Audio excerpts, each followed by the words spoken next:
جو ہے وہ حلال کے پیسوں سے حج اور عمرہ کرتے ہوں، ویل اینڈ گڈ، وہ چاہے ہر سال کریں، ہر 2 سال کے بعد کریں، وہ اٹس اے ٹورزم، تو اس میں ایسے لوگوں کو ہم ڈسکریج نہیں کریں گے۔ اور جو لوگ کہتے ہیں کہ جی ہم غریبوں کی خدمت کریں گے، ضرور کریں، وہ سب سے پہلے وہ دوسروں پہ اعتراض کرنے کی بجائے وہ غریبوں کی خدمت کریں، بہت اچھی بات ہے۔ لیکن زندگی میں ایک حج یہ صاحب استطاعت پر فرض ہوگا۔ اس کے بعد امام صاحب فرماتے ہیں، امام غزالی رحمۃ اللہ علیہ، کہ حج کے فضائل پہ انہوں نے پہلا باب باندھا ہے، دوسرا باب جو ہے وہ حج کے ظاہری اعمال آغاز سفر سے واپسی تک، اور تیسرا جو باب ہے وہ حج کے مخفی اسرار و رموز اور باطنی اعمال پر باندھا ہے۔ تو جو حج کے فضائل پہ جو بات ہے کہ مکہ مکرمہ، مدینہ منورہ اور خانہ کعبہ وغیرہ کے فضائل، تو اس پہ ہم آج جو ہے وہ آج کے درس میں ہم کوشش کریں گے کہ جتنی بات کر سکیں وہ کر لیں۔ تو پارہ نمبر 17، رکوع نمبر 10 اور آیت نمبر 27، اس میں یہ آیت ہے کہ وَأَذِّن فِي النَّاسِ، بسم اللہ الرحمن الرحیم، وَأَذِّن فِي النَّاسِ بِالْحَجِّ يَأْتُوكَ رِجَالًا وَعَلَى كُلِّ ضَامِرٍ يَأْتِينَ مِنْ كُلِّ فَجٍّ عَمِيقٍ۔ اور ابراہیم علیہ السلام سے یہ بھی کہا گیا کہ لوگوں کے حج کے فرض ہونے کا اعلان کر دو، یا لوگوں میں حج کا اعلان کر دو کہ لوگ تمہارے پاس حج کو چلے آئیں گے، پیادہ بھی، اور جو اونٹنیاں سفر کے مارے دبلی ہو گئی ہوں ان اونٹنیوں پر بھی، اور جو کہ دور دراز رستوں سے پہنچی ہوں گی۔ تو اس سے یہ پتہ چلتا ہے اس آیت سے کہ حضرت یہ ایک سنت ابراہیمی ہے حج کرنا، تو لوگ، اللہ تعالیٰ نے حضرت ابراہیم علیہ السلام کو فرمایا کہ لوگوں سے کہو کہ وہ دور دور سے حج پر آئیں، اور اتنی دور سے بھی آئیں کہ ان کی اونٹنیاں جو ہیں وہ اتنے رستے میں دبلی ہو جائیں۔ تو اس طرح سے، اس لیے یہ کہ دنیا بھر سے لوگ حج پہ جاتے ہیں اور ضرور جانا چاہیے۔ اب یہ آج کل ایک سیزن ایسا ہے، یہ اللہ کرے کہ یہ سال خیریت سے کٹ جائے، تو اس کے بعد جو سال آئے گا وہ انشاءاللہ حج جو ہے وہ اپنی نارم پہ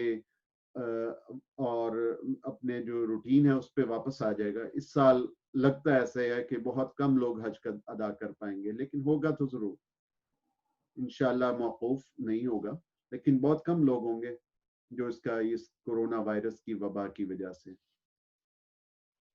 تو ظاہر ہے کہ اب ہم ان پہ جو مملکت سعودی عرب نے جو یہ اقدام اٹھایا ہے وہ بھی ایک حقوق العباد کی ادائیگی ہے، کہ وہ چاہتے ہیں کہ ایسا نہ ہو کہ لوگ جو ہیں وہ بیمار ہو جائیں اور بیمار ہونے کے بعد وفات پا جائیں، تو وہ اس چیز کو کم سے کم کرنا چاہتے ہیں، اور اسی لیے وہ کوشش کر رہے ہیں کہ حج کی اگر اجازت دیں تو بہت محدود پیمانے پر اس سال کے لیے، اور پھر انشاءاللہ اگلے سال یہ روٹین پہ واپس آ جائے گا۔ پھر اس کے بعد جو ہے وہ ایک آگے جو آیت ہے، اگلی آیت میں لیشہدوا منافع لہم، تاکہ اپنے دینیا اور دنیاوی فوائد کے لیے موجود ہوں، یعنی حج کے فوائد ہوتے ہیں، آپ دیکھ لیں کہ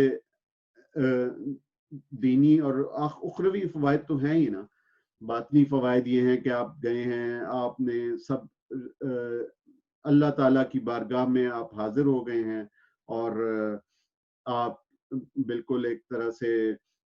بیٹھ گئے ہیں وہاں پہ، اور سب کچھ آپ نے اللہ تعالیٰ کی راہ میں وقف کر دیا، اپنا سارے کا سارا ٹائم۔ تو تزکیہ آپ کے باطن کا انشاءاللہ اس سے تزکیہ ہو جائے گا، اور آپ اپنے دل کو صاف کریں گے، اپنے آپ کی اپنی توبہ کریں گے، گناہوں سے توبہ کریں گے، اور اپنے دل کو اور اپنے باطن کو آپ چمکائیں گے، اور اس طرح سے لوٹیں گے حج سے جیسے آپ معصوم ہو کے لوٹتے ہیں۔ تو یہ حج کا ایک اصل جو مقصد ہے کہ گناہوں سے پاک صاف ہو کر لوٹنا، اور اسی مقصد پہ ہمیں عمل پیرا ہونا چاہیے، اس کی کوشش کرنی چاہیے کہ گناہوں سے پاک صاف ہو کے واپس لوٹیں، اور آئندہ کے لیے ارادہ ہو کہ آئندہ گناہ نہیں کریں گے. اور حج جلد سے جلد کرنا چاہیے. انڈونیشیا کے لوگوں میں رواج ہے کہ وہ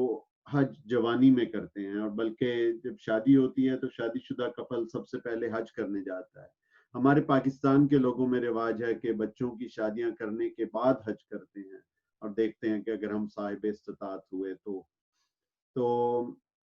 ٹھیک ہے یہ بھی، لیکن بہتر یہی ہے کہ آپ بچوں کی شادیوں سے پہلے ہی اگر آپ میں استطاعت ہے تو جوانی میں حج کر لیجئے. یہ بہت بہتر ہے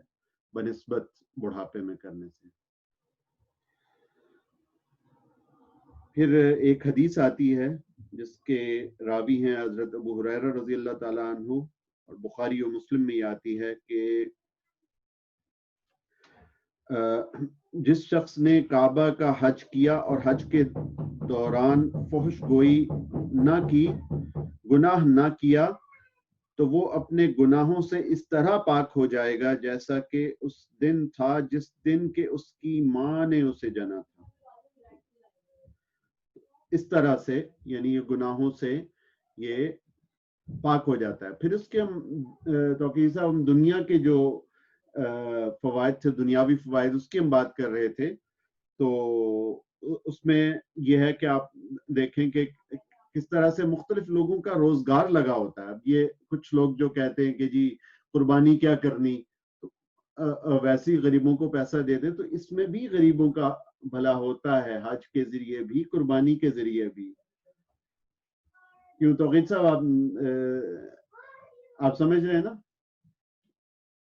جی، وہ جو بہت سارے لوگوں کو گوشت پہنچایا جائے گا، اور بالکل قربانی کے حوالے سے جو ان کے روزگار میں اضافہ ہوگا. جی بالکل خریداری میں. جی. پھر اسی طرح لوگوں کا اس سے بزنس وابستہ ہوگا، جو کہ حجام اور حلاق بیٹھے ہیں جو مکہ شریف میں ہیں، ان کا اپنا کام ہے. پھر حج کے دوران جو لوگوں کے منا میں آ کے لوگوں کے سر کے بال صاف کریں گے، ان کا اپنا ایک بزنس ہوگا. پھر جو لوگ سپلائی کر رہے ہیں، جو خرد و نوش کی چیزیں فوائد سپلائی کر رہے ہیں، وہ سستے داموں اگر سپلائی کرتے ہیں تو اللہ تعالیٰ ان کے کام میں بھی برکت ڈالے گا. تو لوگوں کے بزنسز بھی، کاروبار بھی اس سے وابستہ ہوتے ہیں، اور اس طرح یہ ایک گیو اینڈ ٹیک ہوتا ہے. اور اسی طرح قربانی میں بھی ہوتا ہے کہ جو قصائی ہوگا اس کی آمدن بھی اسی مہینے میں زیادہ ہوگی. پھر جو لوگ کھال اکٹھی کر کے جو قربانی میں اس کے بعد پھر جو وہ فلاحی کام کریں گے، تو ان فلاحی کاموں میں بھی پھر جو ہے وہ لوگوں کے لیے خیر ہوگی. یہ سارے دینی اور دنیاوی فوائد موجود ہوتے ہیں. اور پھر اس کے ذریعے ہمیں تو پتہ نہیں ہے کہ حج کے ذریعے، قربانی کے ذریعے کتنی مصیبتیں ہمارے اوپر آنے والی ہوتی ہیں، اور ان امور کی وجہ سے اللہ تعالیٰ ہم سے مصیبتیں رفع فرما دیتا ہے. خدا نخواستہ کسی کا ایکسیڈنٹ ہونا ہو، کچھ ہو جائے، تو یہ ساری جو مصیبتیں ہیں وہ ہم سے ٹل جاتی ہیں. تو یہ بھی دنیاوی فوائد. اور سب سے بڑھ کر ایک اجتماعیت کا جو ہے نا وہ عنصر وہ شامل ہو جاتا ہے اس بات میں. جی، اجتماعیت کا ایک بہت بڑا عنصر کہ پوری دنیا سے، یعنی اگر ہم یہ پوری دنیا سے اکٹھے نہ ہوں تو ہم تو یہی سمجھیں کہ جی ہم جس اسلام پہ ہیں صرف وہی صحیح اسلام ہے اور باقی کوئی اسلام ٹھیک نہیں ہے. ہماری یہ سوچ ہو جاتی ہے کنویں کے مینڈک کی طرح. حالانکہ ہمارا جو مکتب فکر ہے ہم اس کا بہت احترام کرتے ہیں، اور ہمیں جس طرح کہتے ہیں کہ بہت بڑے بڑے علماء کا کہنا ہے کہ اپنے مسلک کو چھوڑو نہیں، دوسرے کے مسلک کو چھیڑو نہیں. تو ہم اپنے مکتب فکر پہ کارآمد رہیں، لیکن دوسرے لوگوں کو بھی ہم کچھ ایج دیں کہ ان کا مسلک بھی اپنی جگہ ٹھیک ہے. اور اجتماعیت کہ ہم جب ایک ہی صف میں تمام مکاتب فکر کے لوگ صف بصف کھڑے ہیں، اور یہ اللہ تعالیٰ ہمارے جو وبا ہے اس سے ہمارا چھٹکارا کر دے. ورنہ یہ کہ پاؤں سے پاؤں ملا کے، کندھے سے کندھا ملا کے کھڑے ہیں، اور ایک بندہ رفع یدین کر رہا ہے، ایک نہیں کر رہا. ایک بندے نے سینے پہ ہاتھ باندھے ہیں، ایک نے نیچے باندھے ہیں، اور بعض لوگوں نے نہیں بھی باندھے. تو اللہ تعالیٰ سب کی نمازیں قبول کرنے والا ہے. اللہ تعالیٰ نیتوں کو دیکھتا ہے.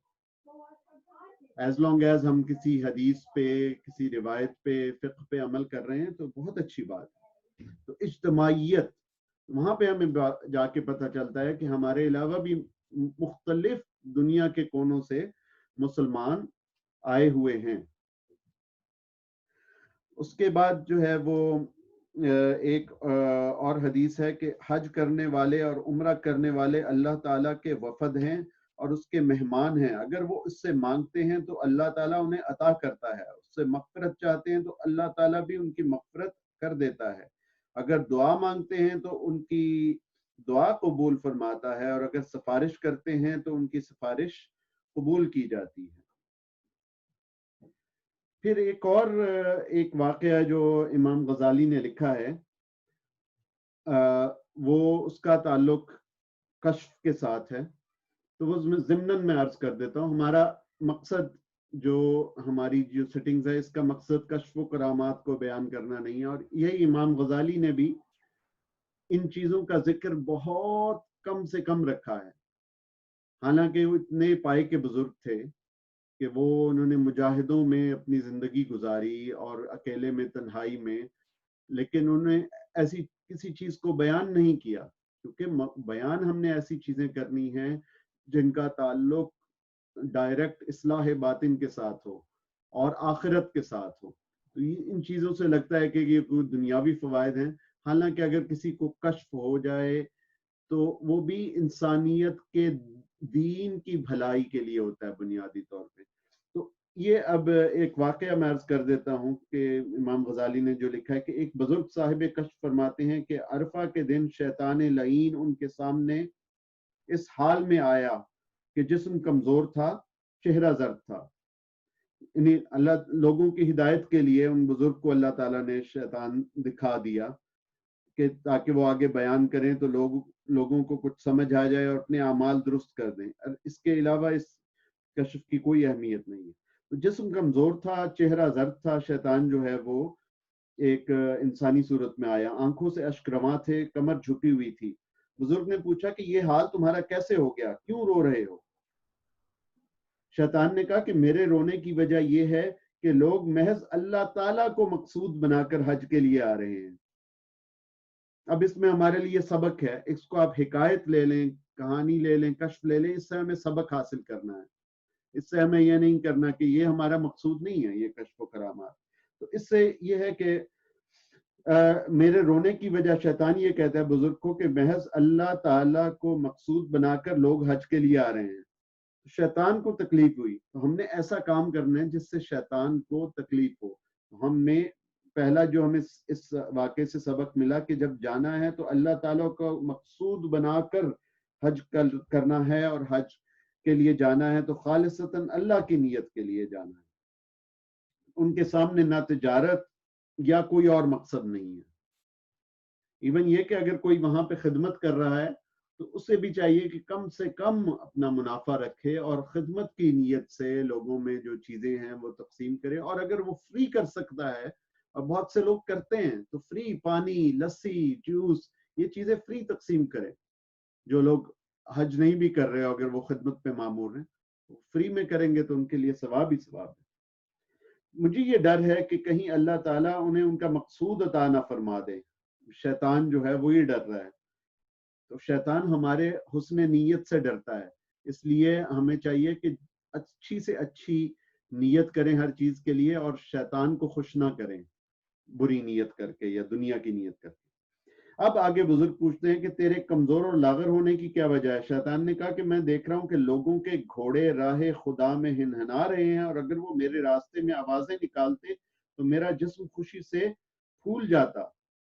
یعنی راہ خدا میں ہنہنا رہے ہیں، میری راہ میں، شیطان کی راہ میں نہیں ہنہنا رہے، اس کو یہ کیوں رہا ہے؟ آگے ان بزرگ نے پوچھا کہ تیرا چہرہ زرد کیوں ہے؟ شیطان نے جواب دیا کہ لوگوں کو اطاعت خداوندی پر ایک دوسرے کی مدد کرتے ہوئے دیکھ رہا ہوں۔ اب یہ دیکھیں نا، حج کے دوران ایک دوسرے کی مدد کرنا، ساتھ والے خیمے میں کوئی بیمار ہے تو اس کی بیمار پرسی کی جائے۔ ہم نے جب 1992 میں آخری دفعہ میں نے حج کیا تو ہمارے ساتھ ایک ڈاکٹر صاحب بھی تھے، تو وہ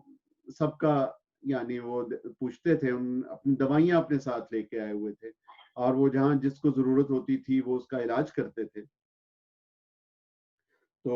آگے اس سے شیطان یہ پوچھتا ہے، شیطان سے پوچھتے ہیں کہ وہ، ہاں تو یہ آگے کہہ رہا ہے شیطان ان بزرگ سے کہ اگر وہ گناہوں پر ایک دوسرے کے ممد و مددگار ہوتے، معاون ہوتے، تو میرے چہرے کا رنگ کچھ دوسرا ہوتا، انہیں کھل اٹھتا۔ آگے پوچھتے ہیں کہ تمہاری کمر کیوں ٹوٹ گئی ہے؟ بزرگ نے پوچھا شیطان سے۔ انہوں نے کہا بندے کی اس دعا نے میری کمر توڑ دی ہے۔ اسألک حسن الخاتمہ، میں تجھ سے حسن خاتمہ کی درخواست کرتا ہوں یا اللہ، کہ میں تجھ سے، شیطان کبھی بھی نہیں چاہتا کہ ہم جب جس حالت میں مریں تو ہمارے زبان سے لا الہ الا اللہ نکلے اور ہم کوئی نیک کام کرتے ہوئے فوت ہو جائیں۔ شیطان تو چاہتا ہے کہ ہم جہنم میں جائیں اور ہمارا جو خاتمہ ہے وہ گناہ کرتے ہوئے ہو۔ تو ہمیں اب جب یہ انسان یہ دعا کرتا ہے کہ میں جو ہے وہ اللہ تعالیٰ میرا خاتمہ ایمان پر فرمائے، تو شیطان کو بڑی تکلیف ہوتی ہے۔ اور ہمارے جو جامعہ اشرفیہ کے بزرگ تھے مفتی عبید اللہ رحمۃ اللہ علیہ، ہر جمعے کو وہ خطبے کے بعد دعا فرماتے تھے نماز کے بعد، اور کہتے تھے کہ میرے لیے خصوصیت سے دعا کریں کہ خاتمہ ایمان پہ ہو۔ اور پھر الحمدللہ میں نے ان کی آخری ویڈیو بھی دیکھی وفات سے پہلے، اور بہت اچھی نصیحتیں کر کے گئے، اور الحمدللہ ان کا جو خاتمہ تھا وہ ایمان پر ہوا۔ پھر آگے ایمان، تو یہ ساری حکایت تھی۔ آگے جو ہے امام صاحب فرماتے ہیں کہ میں کہتا ہوں کہ اگر یہ حج کرنے والے اپنے عمل کے بارے میں عجب میں بھی، یعنی غرور میں، خود پسندی میں مبتلا ہو جائیں، تب بھی مجھے ڈر ہے کہ یہ لوگ اس دعا کی برکت سے اپنی برائی سے واقف ہو جائیں گے۔ تو امام صاحب یہ فرماتے ہیں کہ حج ضرور کرے انسان، لیکن اس پہ غرور اور تکبر نہ کرے۔ تو بہتر یہی ہے، بہت سارے لوگوں نے اپنے نام کے ساتھ حاجی لگایا ہوتا ہے، ٹھیک ہے، احترام کرتے ہیں، مذائقہ نہیں ہے، لیکن بہتر یہی ہے کہ نہ لگایا جائے، کیونکہ اس طرح سے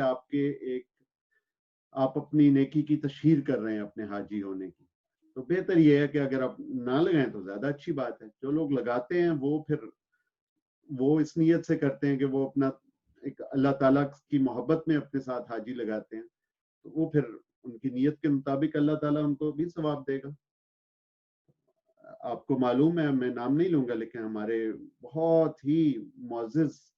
جو ایک استاد ہوتے تھے حاجی صاحب، بہت بہت پیارے آدمی تھے، اور ان سے زیادہ شفیق استاد میں نے نہیں دیکھا ہے۔ اتنا پیارا، وہ ہمیں بایولوجی پڑھایا کرتے تھے، آپ کو یاد ہوگا توقیر بھائی، نام نہیں لینا۔ جی جی جی۔ تو ظاہر ہے کہ انہوں نے بہت اچھی نیت کے ساتھ اپنے نام کے ساتھ لگایا ہوا تھا، بہت اچھی بات ہے۔ تو نیت ہونا ہے، نیت اصل چیز ہے۔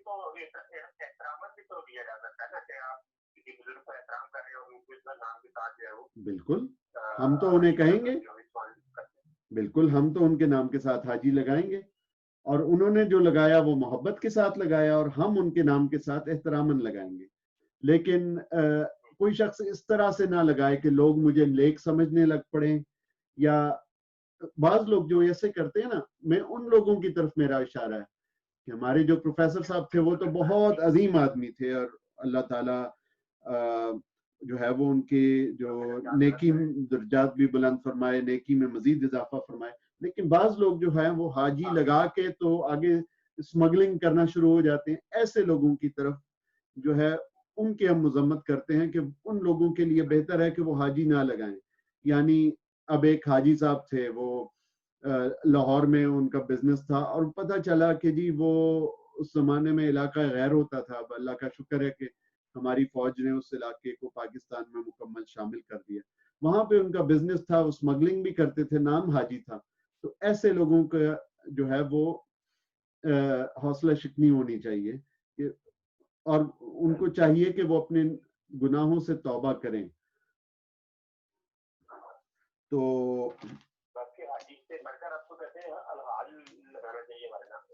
جی جی جی،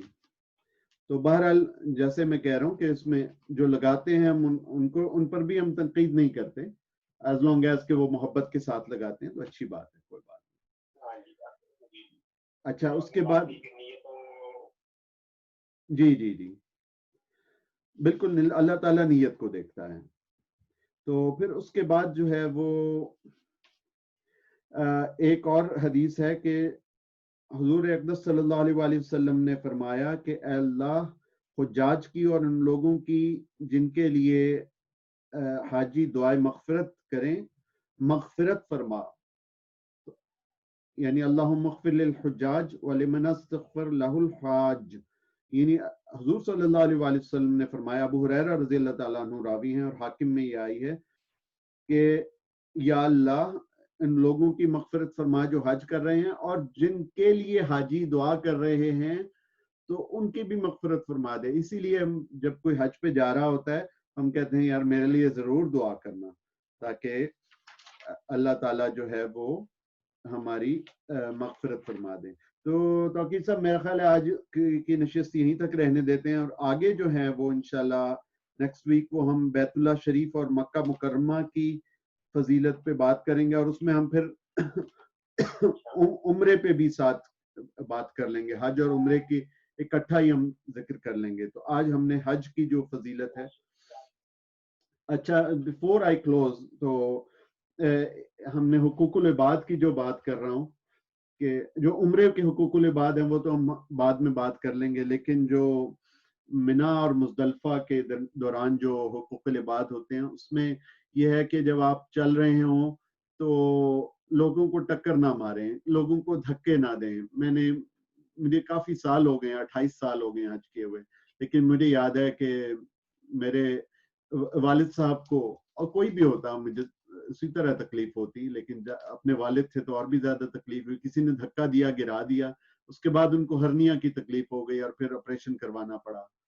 تو یہ کام نہ کریں، دھکے نہ دیں، اور ہمیشہ لوگوں کی خدمت کریں، کسی سے ناجائز منافع نہ کمائیں،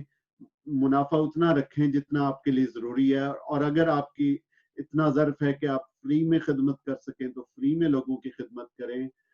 اور کسی کو تکلیف نہ دیں دوران حج۔ اور پھر جو ہمارے جو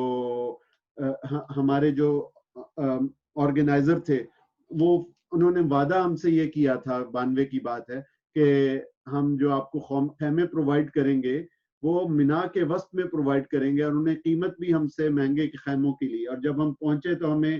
بالکل مزدلفہ کی حدود پہ سستے خیمے دیے گئے۔ تو یہ ساری باتیں اگر آپ حجاج کی خدمت کر رہے ہیں تو یہ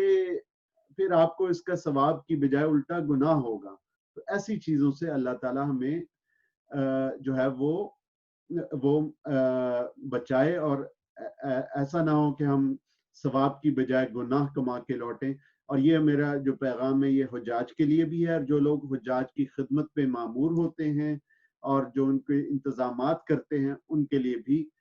میرا یہی پیغام ہے۔ تو اسی کے ساتھ ہم آج کا جو ہے وہ درس ہے اس کو ختم کرتے ہیں، اور توقیر صاحب آپ کا کوئی اس میں مزید سوال ہے اس بارے میں؟ یہ جو حقوق العباد کا عنصر ہے یہ کس حد تک اہمیت رکھتا ہے؟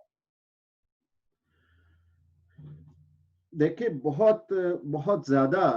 حقوق العباد کی بہت زیادہ اہمیت ہے، کہ اللہ تعالیٰ جو ہے وہ اپنے حقوق، تو اس میں کوئی